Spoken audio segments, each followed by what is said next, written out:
My dad stopped holding my hand when I was in year 6. Top of the school now, lad. Big boy. Okay. All my class were at least a foot below me, maybe more even. Destined to be a lanky bastard. Every playtime, it alternated between Tig, between Scarecrow Tig, between girls v boys, boys v girls, Stuck in the Mud, and Bulldogs Charge. And I couldn't ever lose because my legs were long, lanky, fast. See, year 6 could use plastic tip barrel pens, regardless of their shitty handwriting. We were the ones to be cast for the main parts in the school play. Year 6 could play football outside on the top field, even if it were spitting.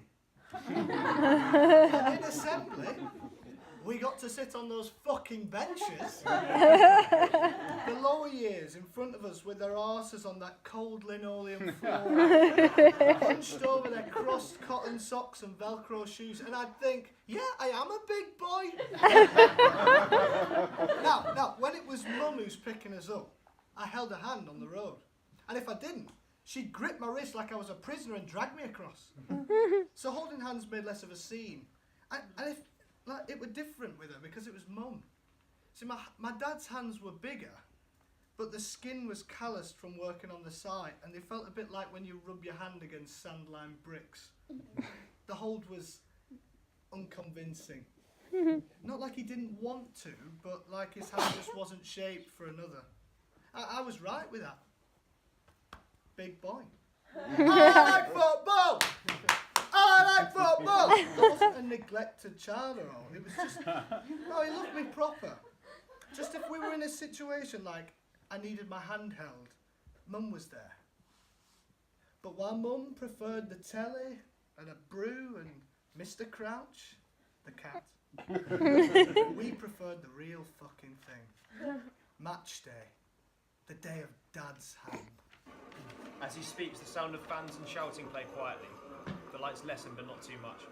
I was very aware of the space between my palm and his palm as we bustle and barge through the throngs and scarves and burgers and smokers and beer, all the while keeping my eyes on the backs of his shoes till the turnstiles, through those and then side by side, pockets and pockets.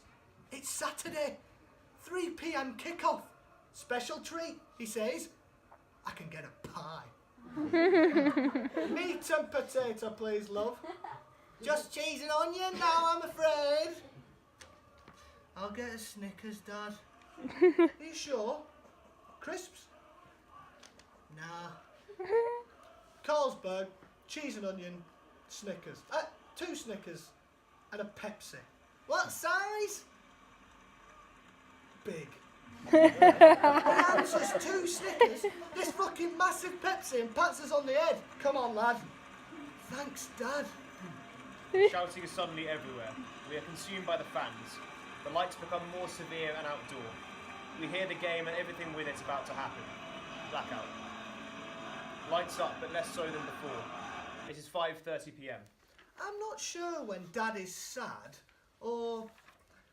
like he's pulled on his knitted striped gloves that Nana made him before we've even left the grounds. My hands are chilly. Pockets. And I feel a bit... I'm 10, and I know already that losing is an emotion. Me and my dad are feeling loss. Not like death. Like... we're walking to the car, and I glance up to make sure where I'm going, but my glance is heavy and drags back to the pavement. Dad says no, so I say no. I kick a rock. We walk on. I catch up with the rock.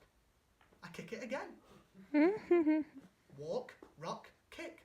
Walk, rock, kick. Walk, rock, kick. Kick, kick, kick, kick. Give over! This is shit. Lights change back to the outdoors. I Want Candy plays. Rumbles of football fans can be heard as well.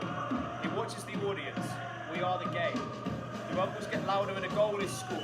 He celebrates enormously, perhaps in slow motion. While celebrating, a recording plays over the crowds and music.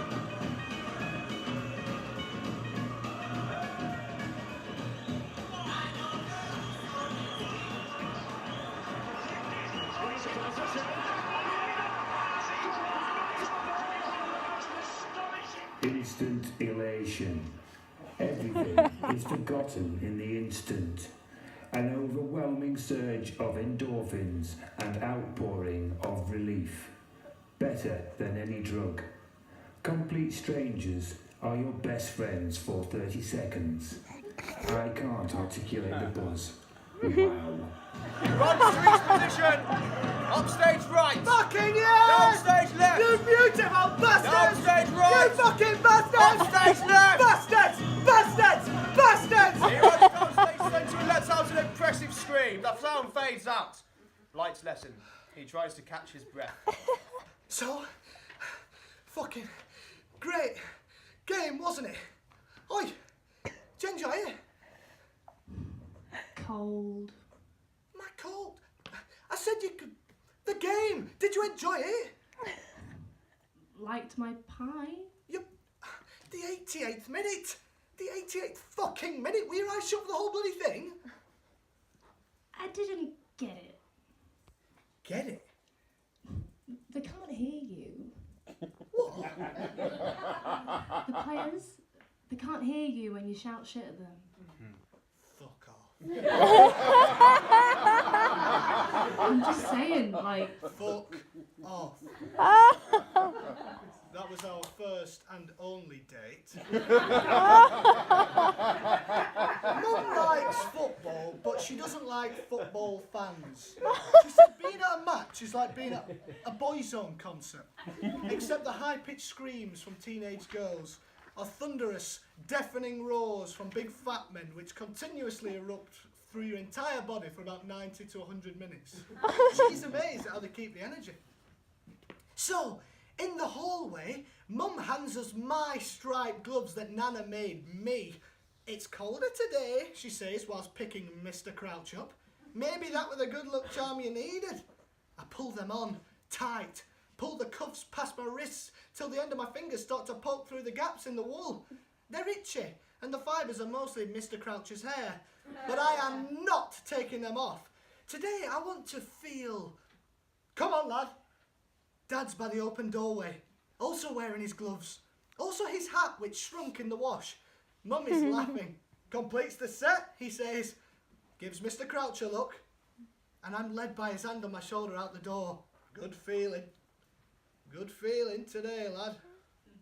I know a team that's tough and sweet. Play so fine they can't be beat. I like football. Each turn the car makes my stomach turn too.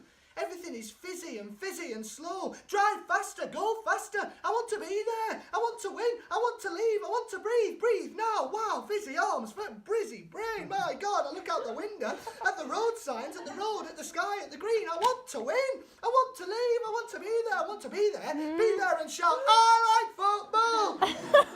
I watch Dad's gloved hands on the wheel so I can anticipate the next tummy flip. He notices. One comes off the wheel to take off his tiny hat.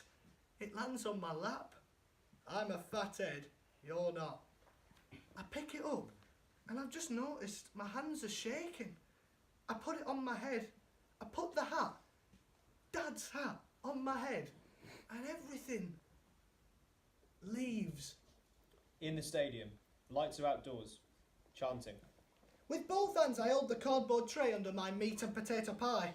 Dad says it's a good sign. The soft pastry bottom pulses heat through the cardboard and the wool of my gloves onto the damp palms underneath. It's quite calming. He closes his eyes and listens to the chants. A whistle. I'm one of 5 people in my class at school who don't wear glasses, so I'm very good at watching the ball. I'm watching the ball. Mum lied. It's not cold. Sweat runs under Dad's hat, down my neck, down my back, wetting my shirt. Just watch the ball. I'm trying to endure the hot nerves. Watch the ball. Sweat's reached my arse. I can't. Off comes the hat, the gloves, the coat. I'm not cold, Mum. I watch the ball. I watch the ball.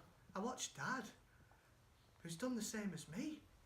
2 sweaty boys in football shirts, racing hearts, raw voices, stinging hands. We watch the ball. watch the ball. Because they play so fucking fine and big and tall. I watch the ball. We know glory all the time. It's there. No, wait, no, there. Flipping hell. All right, go. There. No, okay. No, for God's sake. Get in. Right there. Yes, no, shoot. Yes, no, right, move. Shoot, no. Yes, right there. Yes, it's right there. Shoot. And Dad shouts, kick that fucking ball in that fucking net, you fucking whackery shit out.